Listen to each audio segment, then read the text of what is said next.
ప్రభువునందు మిక్కిలి ప్రియులారా, నీ సంతతికిని స్త్రీ సంతతికిని తీరను వైరం పెట్టదని ప్రభు పలికిన మాటను మనం ధ్యానించుకున్నట్లయితే, అందుకే మనం నిరంతరం తల్లి శ్రీసుకు మనం కోరేది లోకము, శరీరము, పిశాచి అనే 3 జ్ఞాన శత్రువులతో యుద్ధం చేయమని ఆదిలోనే చెప్పబడింది ఈ మాట.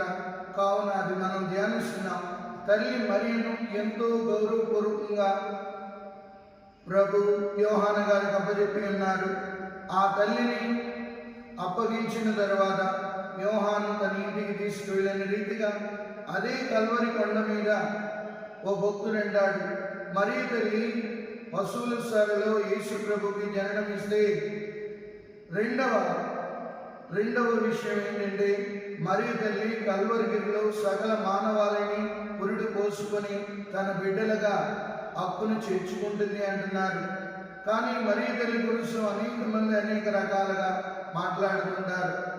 కానీ అమ్మను ప్రేమించగలిగిన వాడే దేవుని కూడా ప్రేమించగలుగుతాడు. ఎందుకంటే మాతృ దేవోభవ అంటాం.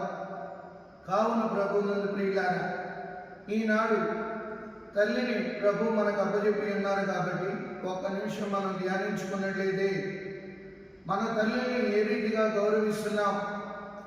శిరపుత్రుడైన యేసుని గ్రంథం 3వ అధ్యాయం 3వ వచనంలో చూసినట్లయితే, తల్లిని సన్మానించేవాడు నిధిని కనుగొన్నట్టు లెక్క, తండ్రిని గౌరవించేవాడు